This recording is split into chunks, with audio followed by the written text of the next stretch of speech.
अंधा था, जिस कारण वो हमेशा घर पर ही बैठा रहता था और छोटा भाई खेती किया करता था। लेकिन खेतों में अत्यधिक जानवर आने से पूरी फसलें नष्ट हो जाती थी, जिस कारण छोटा भाई बहुत परेशान हो चुका था। तभी उसे एक तरकीब सूझी। एक दिन उसने सोचा, खेतों में से इन जानवरों को भगाने के लिए क्यों ना मैं अपने बड़े भाई की मदद लूं। वैसे भी बड़े भैया अंधे हैं, अगर वह खेत में बैठे रहेंगे और जानवरों की आहट आने पर वो उन्हें जोर से चिल्लाकर भगा सकते हैं, जिससे हमारी फसलें बच सकती हैं।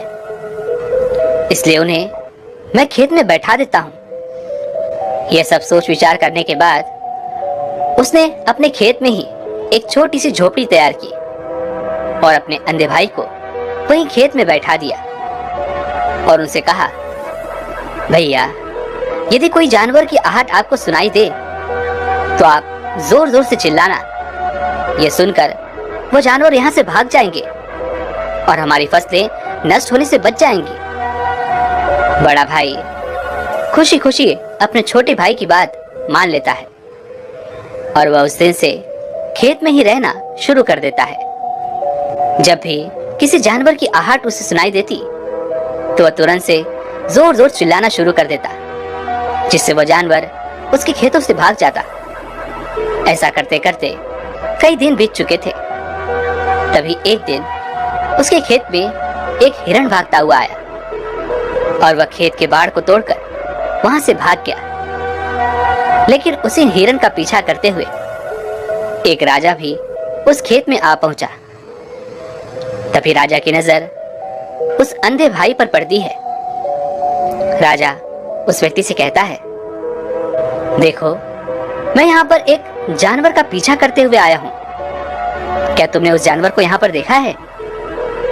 इस पर वह व्यक्ति कहता है, हे राजन, मैं तो अंधा हूँ, मैं भला किसी जानवर को कैसे देख सकता हूँ? लेकिन मैं आपको इतना जरूर बता सकता हूँ कि जो जानवर मेरे खेतों से होकर भागा है वो आपके लायक नहीं है। आप उसके पीछे अपना समय यूं ही व्यर्थ कर रहे हैं। राजा उस अंधे व्यक्ति की बात सुनकर बड़ा अचरज में पड़ गया। वह यह सोचने लगा कि आखिर यह तो अंधा है, फिर इसे कैसे पता कि जिस हिरण को मैं तलाश रहा हूँ वो हिरण मेरे लायक है ही नहीं। ये अंधा व्यक्ति मुझे कैसे बता सकता है?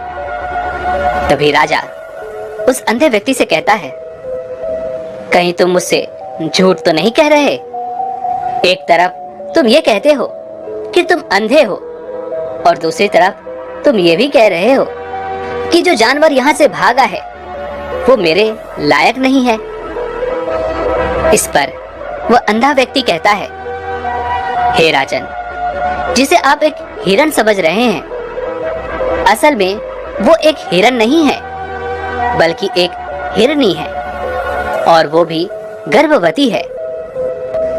और जहां तक मुझे ज्ञान है, मैंने कभी किसी राजा को किसी गर्भवती हिरनी का शिकार करते हुए नहीं सुना है।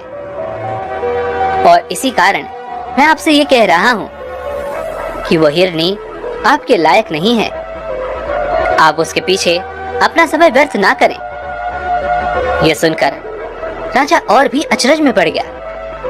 वो यह सोचने लगा कि आखिर ये अंधा आदमी ये कैसे जान सकता है कि वो हिरनी है और गर्भवती है। राजा कुछ देर सोच विचार करने के बाद अपने सेनापति से कहता है, सेनापति जी, मुझे वो जानवर जिंदा चाहिए, क्योंकि मुझे ये पता करना है क्या वो हिरनी है और क्या वो गर्भवती है। क्योंकि यह अंधा आदमी बहुत विश्वास के साथ कह रहा है और मुझे इस बात की पुष्टि करनी है। यदि वो हिरनी हुई और गर्भवती हुई तो वो हमारे शिकार के लायक नहीं है, क्योंकि हम तो एक हिरण का पीछा कर रहे थे। इसलिए जाओ और पता करो क्या वो हिरनी है। सेनापति राजा से आज्ञा लेकर आगे की ओर बढ़ चलता है। और कुछ देर बाद जब वो वापस लौट कर आता है तो वो राजा को कहता है, हे राजन, इस अंधे आदमी ने जो भी बातें कही हैं वो बिल्कुल सही हैं। वो एक हिरणी ही है और वह गर्भवती भी है। यह सुनकर राजा आश्चर्यचकित रह गया। उसे समझ नहीं आ रहा था कि आखिर ये अंधा आदमी कैसे पता कर सकता है कि वह जानवर एक हिरणी है और तो और वो गर्भवती है। भला एक अंधा आदमी ये कैसे देख सकता है, ये कैसे जान सकता है, आखिर इसे ये कैसे पता चला? ऐसे कई सारे प्रश्न अब राजा के मन में उमड़ने लगे। अब राजा ने ये ठान लिया था कि मुझे इस बात की तह तक पहुंचना ही है कि आखिर ये अंधा आदमी कैसे जानता है कि वो जानवर एक हिरणी है। ये सोचकर राजा उस अंधे आदमी के पास जाता है और उस अंधे आदमी से कहता है, देखो, मैं ये तो नहीं जानता कि तुम सचमुच अंधे हो या नहीं, लेकिन मैं तुमसे एक बात जानने आया हूँ। क्या तुम मेरे प्रश्न का सही सही जवाब दोगे? इस पर वह अंधा व्यक्ति कहता है, हे राजन, आप जो कुछ पूछना चाहते हैं मुझसे पूछ सकते हैं। मैं आपको बिल्कुल सच सच जवाब दूंगा। इस पर वह राजा कहता है, देखो, एक तो तुम कहते हो कि तुम अंधे हो और दूसरी तरफ तुमने ये बता दिया कि जिस जानवर का पीछा मैं कर रहा हूँ वो एक हिरणी है और तो और वो गर्भवती भी है। आखिर तुम्हें ये कैसे पता चला? तुम्हारे खेत में और भी तो जानवर आते होंगे, और भी तो जानवर यहाँ से गुजरते होंगे, फिर तुमने ये कैसे अंदाजा लगाया? तभी वह अंधा व्यक्ति राजा से कहता है, हे राजन, आप जिस हिरणी का पीछा कर रहे थे वह हिरणी जब मेरे खेत में आई, उसकी रफ्तार और उसके भागने की आहट से मुझे ये एहसास हो चुका था कि ये एक हिरणी है और मेरे खेत की जो बाड़ है वो बहुत छोटी है, उसकी ऊंचाई ज्यादा नहीं है। यदि कोई हिरण होता तो वो उस बाड़ को बड़ी आसानी से लांघ जाता, लेकिन वह हिरनी इस बाड़ को तोड़कर भागी है और यदि वो इस बाड़ को छलांग लगाकर पार करने का प्रयास करती तो इससे उसके बच्चे को खतरा होता। और इसी बात से मैंने ये पता लगा लिया कि वह गर्भवती है, जिस कारण वो ज्यादा ऊंची छलांग न लगाकर मेरे खेत की इस बाड़ को तोड़ते हुए भाग गई। इस पर राजा के मन में एक और प्रश्न उठा।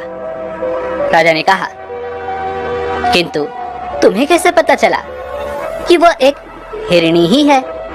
और भी तो कोई जानवर यहाँ पर आ सकते हैं। इस पर वह अंधा व्यक्ति कहता है, हे राजन, मैं पूरा दिन सुबह शाम यहीं पर बैठा रहता हूँ और मेरे सुनने की शक्ति बहुत तेज है। मैं ये भांप जाता हूँ कि कौन सा जानवर मेरे खेत में आया है और उसी के आधार पर मैं जोर जोर से चिल्लाता हूँ ताकि वो मेरे खेत से भाग जाए और मेरे खेत की फसलों को नष्ट ना कर पाए। राजा उस अंधे आदमी का यह जवाब सुनकर पूरी तरह से संतुष्ट हो चुका था। वह मन ही मन यह सोच रहा था कि यह आदमी भले ही अंधा हो, लेकिन यह तो बड़ा ज्ञानी मालूम पड़ता है। इस आदमी से कुछ न कुछ तो काम निकलवाना ही चाहिए। यह विचार लिए हुए राजा वहां से वापस अपने महल की ओर लौट जाता है। कुछ दिनों के बाद राजा अपने सेनापति को आदेश देता है कि जाओ और उस अंधे व्यक्ति को महल लेकर आओ। सेनापति अपनी राजा की आज्ञा का पालन करता है। वह तुरंत ही उस अंधे आदमी के पास पहुंचता है और उस अंधे आदमी को राजमहल चलने के लिए कहता है। वह अंधा व्यक्ति बड़ा चालाक था।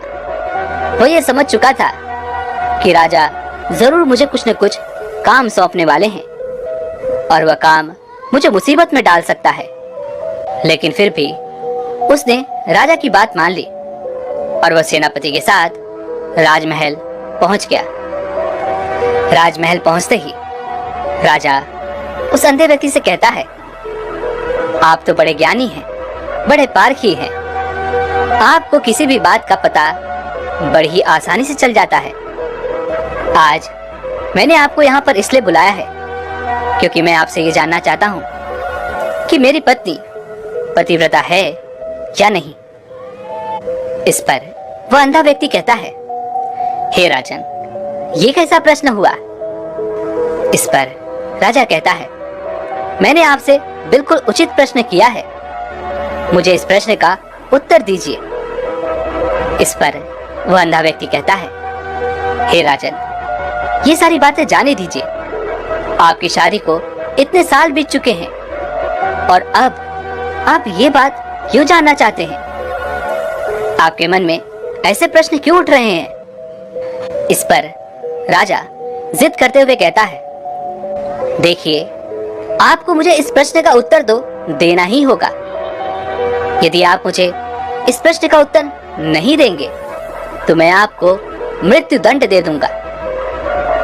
राजा के मुख से यह बात सुनकर वह अंधा व्यक्ति कहता है, हे राजन, यदि आप इस प्रश्न का उत्तर चाहते हैं तो उसके लिए आपको मेरा एक काम करना होगा। राजा कहता है, बोलो, मुझे क्या काम करना होगा?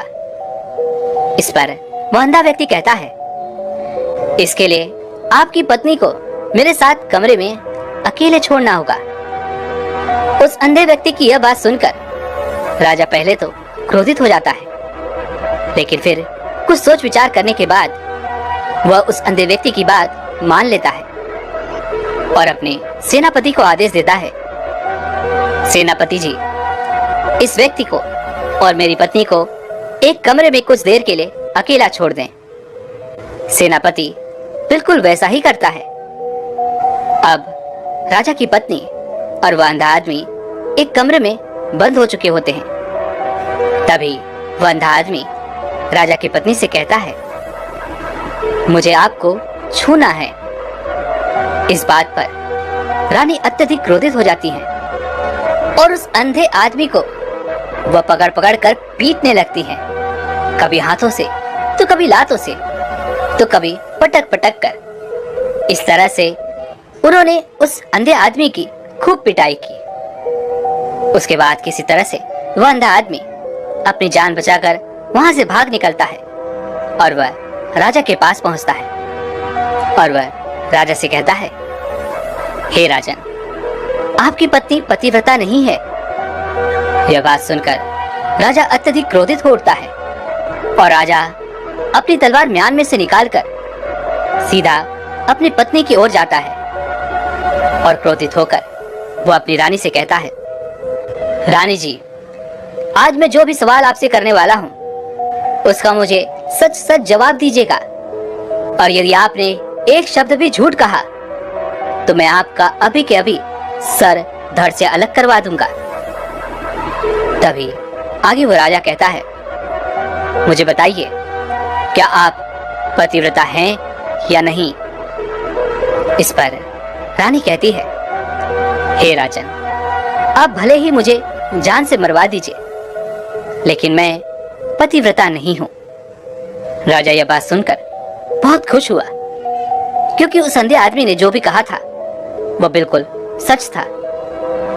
यह बात सुनकर तुरंत ही राजा उस अंधे आदमी के पास पहुंचता है और आकर उस अंधे आदमी से कहता है, तुम्हें कैसे पता चला कि मेरी पत्नी पतिव्रता नहीं है? इस पर वह अंधा आदमी कहता है, हे राजन, बड़ी सीधी सी बात है। मैंने तो आपकी पत्नी से बस इतना ही कहा था कि मुझे आपको छूना है, और इस बात पर वो इतना क्रोधित हो उठी कि उन्होंने गुस्से में आकर मुझे लात घूंसों से पीटना शुरू कर दिया। और भला कोई औरत किसी और मर्द को कैसे छू सकती है? लेकिन उन्होंने तो न आग देखा न ताव, बस लात घूंसे मुझ पर बरसाने शुरू कर दिए। तो वो भी तो एक छूना ही हुआ। और एक पतिव्रता नारी कभी भी पराये मर्द को नहीं छूती। जब मैंने उनसे छूने के लिए कहा था तो वह उस वक्त मुझे मना कर सकती थी, लेकिन उन्होंने तो मुझे पीटना शुरू कर दिया और देखते ही देखते उन्होंने मेरे पूरे शरीर को छू लिया। अब आप ही बताइए, ऐसी स्त्री भला पतिव्रता कैसे हो सकती है? इस पर वह राजा कहता है, तुम तो बड़े ज्ञानी मालूम पड़ते हो। अच्छा ठीक है, चलो तुम मेरे एक प्रश्न का और जवाब दो। यदि तुमने मुझे इस प्रश्न का सही सही जवाब दे दिया तो मैं तुम्हें यहाँ से जाने दूंगा। आगे राजा उस अंधे आदमी से कहता है कि तुम मुझे ये बताओ, क्या मैं सच में अपने पिताजी का ही बेटा हूँ या फिर किसी और का? इस पर वो अंधा आदमी कहता है,